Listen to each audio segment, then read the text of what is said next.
Right, a pleasure to have you along with us for the ride. With Dan Plesac, I'm Adnan Burke. We have your vote, and that's what we appreciate, Sack. That's it, right? We're voting for baseball. We're voting for baseball.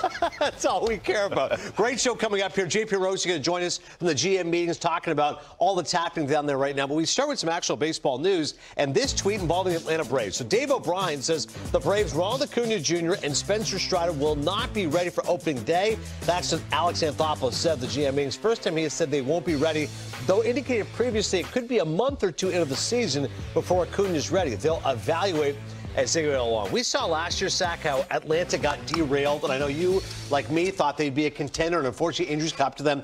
What does this mean if you don't have Strider opening day and Acuna potentially not till June? Yeah, I think going in, the Braves, in a perfect world, were hoping they would have them maybe by May. Listen, it is what it is. This is the second surgery for Ronald Acuna Jr., Spencer Strider, arguably one of the best strikeout pitchers in the game right now. When you think of the ammunition that the Braves lost during this 2024 campaign, heads up to Brian Sicker, that whole crew of the Braves, because they took this thing right till the end. I mean, it took game 161, game 162. They had to win game 2 of that doubleheader after losing that heartbreaker in game 1. And it is what it is. They ran into a good team. Which absence do you think is more hard Strider. Strider. Because there's enough thump in that lineup, and you would think the rest of the guys in that lineup are going to be able to pick up the slack. Run production, the only thing, I guess, when you look at the Braves, if you want to try to dissect that lineup, there was a lot of swing and miss in that lineup, and the Padres took advantage of that. And if you go back and you look at game 1, it really was Michael King. He had really good stuff, but he had the perfect combination, that fastball running in, that big sweeper going away. Yeah. Way too much swing and miss in that lineup. Kevin Seitzer, their hitting coach, got let go, so they're going to have a new hitting instructor next year. But expect the Braves to be back. Now, what are they going to do with Max Fried? That's the million-dollar question. Right. Or like $50 million. Yeah, exactly. And the Phillies might be the team to beat. Obviously, the Mets went deep in the playoffs. It's a tough division again for Atlanta. We'll see if they can overcome. Mike Puma, meantime, speaking of those Mets, we all know Pete Alonso's a free agent. Mike Puma saying the Yankees have checked in on Pete Alonso. How about this? So Anthony Rizzo, who, listen, has had a wonderful career, we all know that, but offensively dipped last season. Was good at getting on base in the playoffs, I should say, but hasn't been the same guy at first base. Imagine you say goodbye to Rizzo. You're bringing Pete Alonso at first base, all those home runs, the short porch. I'm intrigued by this. Yeah, and you know what? If you look at what the Yankees are going to do right now, right? They were expecting Anthony Rizzo to come back, be healthy, be productive. You certainly in that ballpark would like to have more of a guy that's a left-handed hitter. But as we saw in that game 3 against the Brewers, Pete Alonso hit that ball up at Devin Williams to right field, so he can use all parts of the ballpark. And I know he took a lot of criticism, but the bottom line is this, Adnan. It's hard to find a guy that can knock 34 home runs and knock in 88 runs on what a lot of people thought was a down year for Pete Alonso. Yeah. My gut feeling, we talked about this the other day, I just think with Vientos, third base, I don't think that's his natural spot. He struggled defensively. I think they move him over to first base. I'm not really confident, but I would be surprised if Pete Alonso was wearing a Met uniform. I just think they're going to go in another direction. Yeah, and it feels like there's other options out there, and for Pete, maybe a change of scenery would be the worst thing in the world, right? And there's some teams, all right, Seattle Mariners are another team, like that's looking for some thump, a big ballpark. Listen, what he does is hard to find, right? The guys that can hit 30-plus homers and knock in close to 100, they don't grow on trees. And if you look at his track record, you know what you're going to get. A guy that's going to hit 30-plus and hit some and knock in somewhere between 80 and 100 runs every year, and he'll probably do that again. Yeah, when people say one-trick pony, but that one trick is everyone wants, which is power in today's game. He can do that wherever he goes. We'll see what happens. But again, the Yankees declined the option there on Anthony Rizzo. Could have given him $17 million instead, $6 million. They bought him out that final year. All right, Evan Grant tweeting. Chris Young said Nathan Eovaldi's declined his player option, but the Rangers have, quote, great interest in him returning. But I'm fascinated by this. Mark Bowman's tweet, Eovaldi could be a top target for the Braves. Wouldn't this be an Alex Anthopoulos move, Sack? Let me swoop in and get Nathan Eovaldi. And you know what? When you look at the Braves, the lineup, when they're healthy, it's a powerhouse lineup. Nathan Eovaldi is a really good pitcher, and he's a really good big game pitcher. You go back to the World Series in 2023, he pitched some really big games. He's reliable. He's consistent down the stretch. the Braves have always had good starting pitching. And I would assume they're not going to be the only team in on Eovaldi. And I'm sure the Rangers are thinking, okay, he's probably not going to take the qualifying offer, and he's looking more for a 2 or 3 or maybe a 4-year deal to try to get some long-term security. What's fascinating to me when you look at Eovaldi, his last 2 seasons with the Rangers, again, he's been durable. I mean, you think this last year was a down year? Okay, slightly. Only a .17 ERA was up. He's still the same amount of wins. He had more strikeouts. He had less walks. So Eovaldi has been a guy who, even though he's been a 2-time Tommy John guy, been remarkably consistent the last 2 seasons. Yeah, you know, we're getting to that point now, Adnan, where guys that have had a couple of Tommy Johns, you know, you're not as scared. You know, Walker Buehler was proof of that. He came back and he pitched really well every start towards the end of the year. And game 5, Walker Buehler came out of the bullpen. He looked like Dennis Eckersley reincarnated. He was brilliant. 1, 2, 3, ninth inning, a couple of strikeouts. Look at this Rangers rotation. This is what it's intriguing to me. There's 2 young guys on there, Jack Leiter and Kumar Rocker. Yeah. Those 2 guys, big arms. Jack Leiter struggled a little bit, a couple of times being up and down. Kumar Rocker looked really impressive. He looks like he's all the way back from Tommy John surgery. There's a lot of upside in that Rangers pitching staff. Yeah, so perhaps Eovaldi leaving won't hurt them as much because his young players, again, Max Scherzer is a free agent as well. As mentioned, J.P. Morosi covering the GM meetings. Here he is as a special guest who I believe works also in the state of Texas. Joined by Dana Brown of the Houston Astros. And Dana, Alex Bregman, you give him the QO. How do you see that unfolding here in the weeks ahead? I mean, we've had multiple conversations with Scott Boras. So, you know, Alex has been great for this organization. We would love for him to stay here. We feel like, you know, there's a good chance we're going to get something done. And so the conversations back and forth with Scott have been quite interesting. So we're optimistic. How flexible are you in terms of opt-outs, deferred money, a lot of different ways to make a deal get done? I mean, look, it's Scott Bregman. I mean, Alex Bregman and Scott Boras. You're going back and forth with both of those guys. I mean, we want them here. So, I mean, we'll try to make whatever adjustments we have to make that are fair to both him and our club. But, you know, ultimately, we'd like to get him done and keep him here in Houston. We feel like he's a big part of what we've done here. And he's been a big piece of what we've done here. So, you know, ultimately, we hope to get it done. In terms of additional priorities, Kyle Tucker, extension, where do things stand there? Yeah, I've talked to Casey Close as well. We've gone back and forth. Of course, we have the full year to get it done, you know, because he's locked up through 2025. And so another guy that's had a great career here, been a big part of all the winning here in Houston. And, you know, at some point, you know, we hope to narrow some things down and have some more conversations. But we've definitely had multiple conversations with, you know, Casey Close. Yusei Kikuchi made a great impact on your club from the trade deadline forward. Dana, how active have things been in terms of your conversations about bringing him back as well? Well, that's part of our Scott Boras conversation as well. You know, Kikuchi's time in Houston was really, really good. And so, you know, we would be excited to have him back as well. That would be a nice piece to add to our rotation. And so, you know, talking with Scott, you know, we're going to try. So, what's your sense of where Justin Verlander's plans are entering 2025? I'm talking to Mark Pieper today, so, you know, we'll know a little bit more about that. But again, JV's time here in Houston's been outstanding, been a big part of the winning tradition here. And so we're going to talk with Mark and probably, you know a little bit more later about that. All right, JP, good stuff there with Dana Brown. We come back, more from JP. We're joined by Mark Feinstein and Russ Dorsey to discuss the potential destination and the price tag for Juan Soto. That's next. Oh, to be Juan Soto right now. He is tearing it up. The discipline just goes through the roof. Very difficult to pitch to. He's wonderful. Every single time he's up at the plate, it's a battle. He's now homered in every ballpark in baseball. This guy's resume, his age. How about 200 home runs by the time you're 25? What he's doing in the postseason. 3-run home run. Soto magic in Game 5. Juan Soto's the best hitter in all baseball. Nothing quite as cool as the Soto shuffle, and nothing quite as hot as trying to determine where exactly Juan Soto will end up. However, the GM meetings at the JW Marriott in San Antonio, Texas, more than a few, trying to predict where he's going to go. Alongside Mark Feinstein and Russ Dorsey, here's JP Morosi. Adnan, thanks very much. Well, Mark, Juan Soto probably won't sign this week, but what more do we know now than we did last weekend?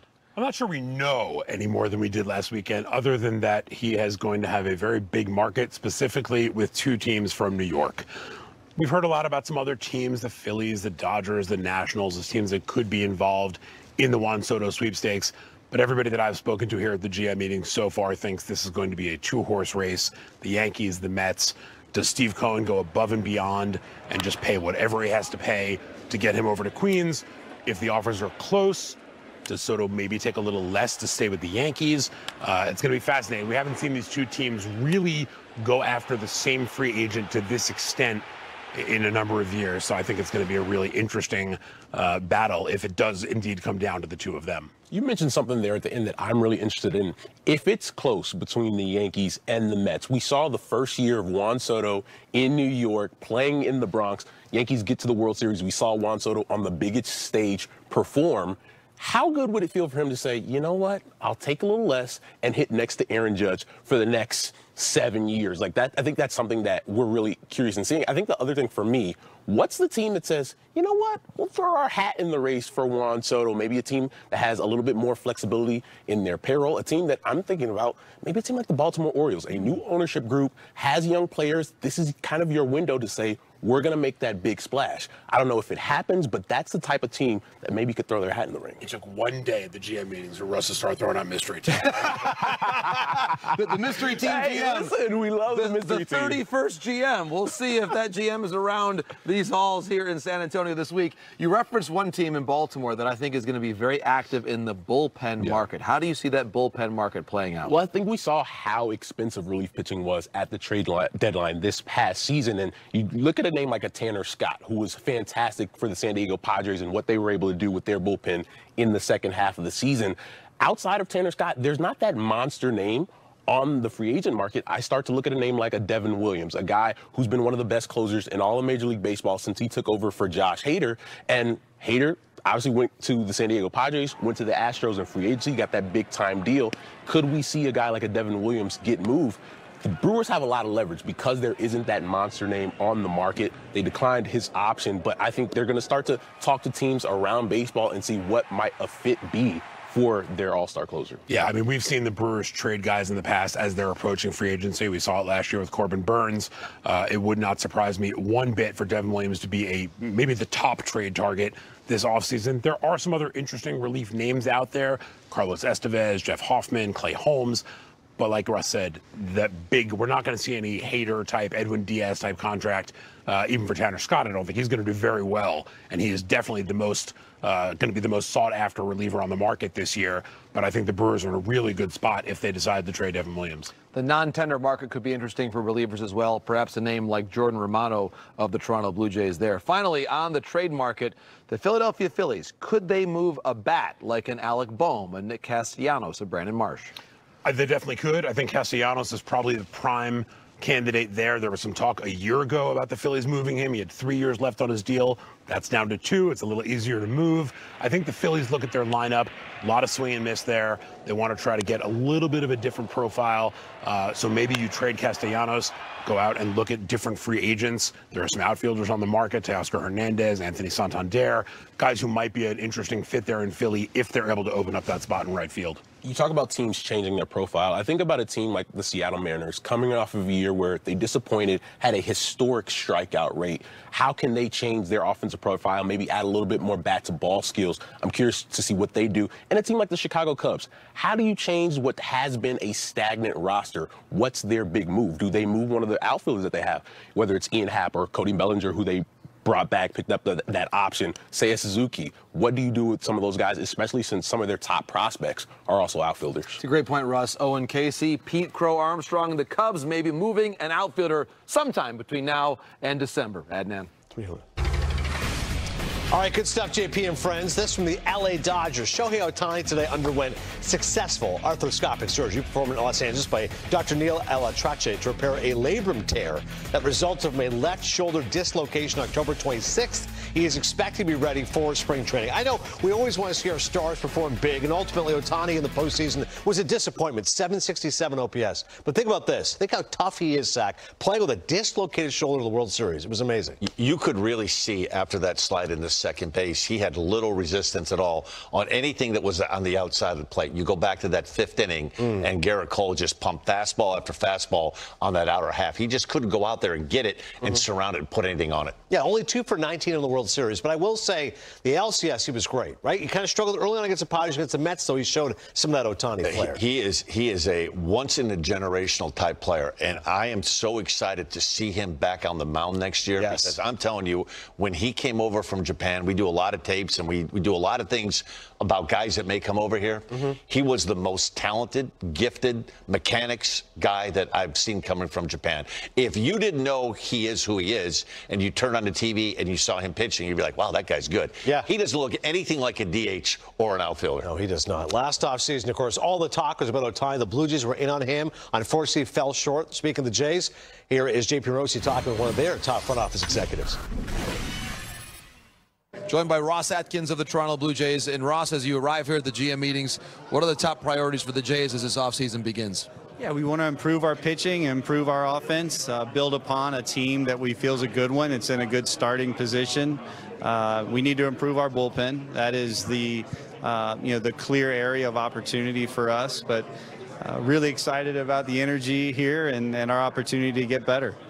What kind of timeline do you think there is to have that conversation with Vladimir Guerrero Jr.'s representation about a long-term deal there with him as well? Yeah, I'm not going to get into the specifics of a negotiation, but fired up for Vladdy, the position he's put himself in, the player he is, the leader he's become in the game. He's a remarkable human, teammate, and player, and very glad he's here. I'm sure some of your peers are calling about Bo Bichette, saying, hey, any chance we get him at a discount based on the time that he missed in 24? But what do you see as him and his potential to help your club in 2025? Well, the answer to that would be an easy no to your question if someone was calling that way. So he's very much a part of our plans. He, very similar to Vlad, has meant a lot to this organization, to this city and country, and to the game of baseball. He's going to be one of the better players in the game. He has been over portions of his career, and really excited about the two of them playing together. George Springer, what is his optimal role on your club in 25? Everyday right fielder. It doesn't have to be in right, but he is he still has the superstar in him, in my opinion. Has the strength, has the bat speed, the run tool, has incredible focus on the field. His defense never takes a step back. It never takes a day off. His base running never takes a day off. I think he's going to get back into that offensive pattern that helps him be a really, really good player again. Certainly, you think about superstars out there, and I'm sure you learned a lot from the Shohei pursuit a year ago. Are there elements of that that could apply to the reports we hear about Juan Soto possibly being a possibility for the Jays here this winter, too? Yeah, I mean, every situation's different, and not going to comment on Juan Soto. I think what we learned from Shohei and that pursuit is that Toronto's very attractive. All right, good stuff, JP. Joining some of MLB's brightest stars in Las Vegas for the 2024 All-MLB Weekend presented by MGM Rewards. Your three-night stay will include a ticket to the exclusive All-MLB Team Awards Show November 14th, when the All-MLB first and second teams will be announced live from the Chelsea Theater in the Cosmopolitan of Las Vegas. Learn more at MLB.com/All-MLB Weekend. Still to come here on MLB Tonight, Cleveland rocks. What a postseason for John Quincy Noel and others. We'll talk to their president, Chris Antonetti, about their offseason next. Time now for Front Office Insights presented by Sage. We take a closer look at the Cleveland Guardians. Shane Bieber, former Cy Young Award winner, coming off Tommy John, is a free agent, as is Matthew Boyd, who stepped up big time in the playoffs. You've got Cookie Carrasco, Alex Cobb, James Karinchak, and Austin Hedges, who is a terrific defensive catcher behind the plate for this Cleveland team. Will he be there moving forward? We'll find out. As you bring in our friend Chris Antonetti, president of baseball operations for Cleveland, going back to October 2015. Chris, you've had a remarkable run of these last 9 seasons. Thanks for giving us a few minutes. It is election day, so get out and vote. And we talk about Stephen Vogt, who was an absolute celebration in his first season. The pressure taking over from a beloved figure like Terry Francona. Just how impressed were you with the job that Stephen did? Stephen did an extraordinary job for us.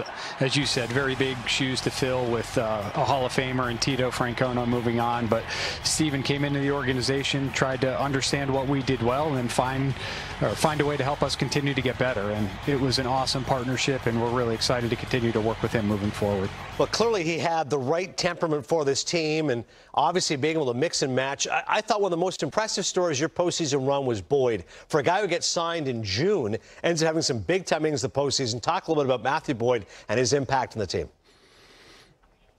Oh, Matt had an extraordinary impact on our team, and I think we all were able to see what he was able to do on the field and pitch some really meaningful games for us. But he was also one of those players that helped elevate our environment, and it had an impact on those players around him. So Matt made a huge impact on us, and hopefully he can continue to be a guardian for years to come.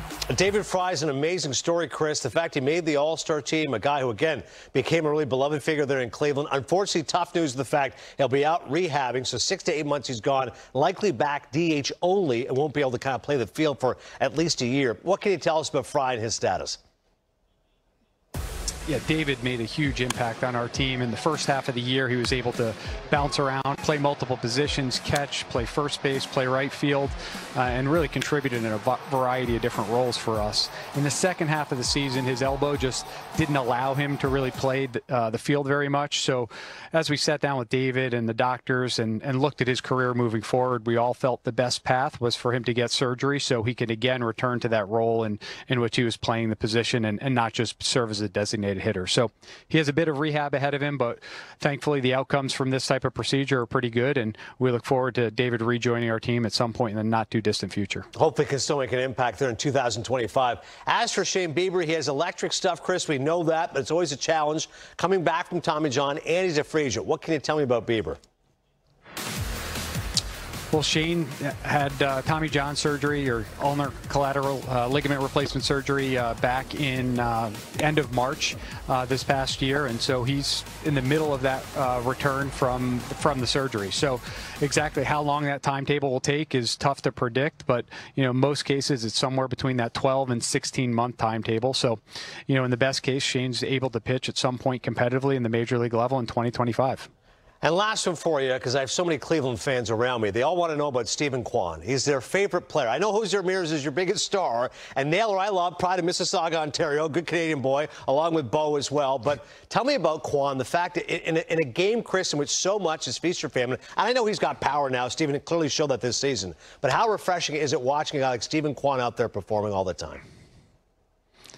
Yeah, he does such a good job in so many ways. He sets the table for us offensively, does a great job of, getting on base, seeing a lot of pitches, and he added an element of power to his profile this year, which certainly helped on the offensive side. And as we know, he's an extraordinary defender in left field and one of the best defenders at his position, and continues to contribute on the bases. And he's another one of those guys that also makes a big impact in the clubhouse. So Stephen helps set the tone for us and how we go about things. Well, certainly it's been amazing run of success there for Cleveland. You've been a huge part of it. Chris Antonetti, thanks so much for a few insights. Thank you so much, Adnan. My pleasure. That is Chris Antonetti, the president of the Cleveland Guardians. Still to come here in MLB tonight, Michael Wacha was such a great signing for the Kansas City Royals. JP Morosi one-on-one with JJ Piccolo, the man who signed him, when we come back. こちらのシーズンの終わりに向けて、各チームや選手たちがどんな決断をするのかがとても楽しみですね。アトランタ・ブレーブスのように主要な選手が開幕戦に間に合わないことでシーズンの序盤に苦戦するチームもあれば、ヤンキースがピート・アロンソのようなパワフルな選手を迎え入れることで新たな風を吹き込むかもしれません。シーズンを通して様々なアップダウンがある中で、各チームがどのように戦力を補強し、勝利を目指して戦い抜くのかは、ファンにとって毎年の楽しみの一つです。さらに、ネイサン・エボルディやフアン・ソトといったスター選手の移籍先にも注目が集まっており、彼らが新たなチームでどんな活躍を見せるのか、今から期待が膨らむばかりです。特にフアン・ソトのような選手の動向には、MLB ファンの誰もが注目していることでしょう。彼のような実力派選手は、ヤンキースやメッツといった強豪チームが争奪戦を繰り広げている中、もしかすると、ボルチモア・オリオールズのような意外なチームが彼を獲得する可能性もあるのです。このような予測が難しい展開があるからこそ、オフシーズンの動きは、ファンにとって見逃せない一大イベントであり、各チームの戦略や戦力補強の結果がどうなるのか、ファンの想像を超えるドラマが待っているかもしれません。また、クリーブランド・ガーディアンズのシェーン・ビーバーの復帰やスティーブン・クワンのさらなる成長も大きな話題として注目されています。クリーブランドのファンは、彼らがシーズンにどのような影響を与えるのかを特に楽しみにしているのではないでしょうか。ビーバーの回復が順調に進むことを祈りつつ、クワンが攻撃力と守備力の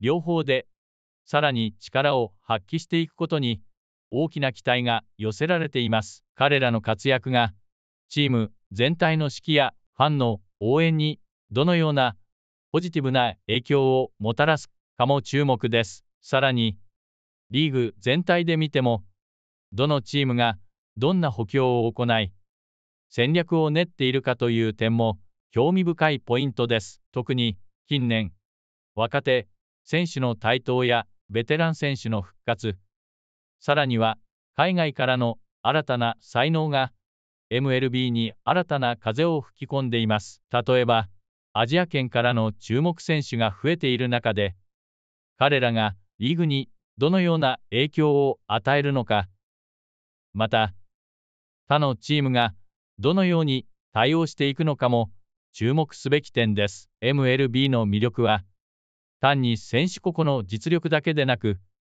チーム全体のバランスや戦略、そして時には驚きのトレードやドラマティックな展開にあります。そのすべてがファンを魅了し、興奮を与えてくれるのです。このように、シーズン終了後のオフシーズンも見逃せない展開が続いていますが、皆さんはどう思いますか？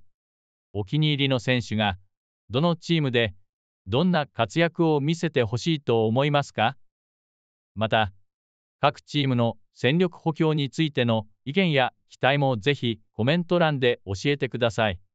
皆さんの意見を聞かせてもらえると嬉しいです。気に入っていただけたら、いいねとチャンネル登録もお忘れなく、最新の MLB ニュースやハイライトをお届けするので、これからもどうぞお楽しみに。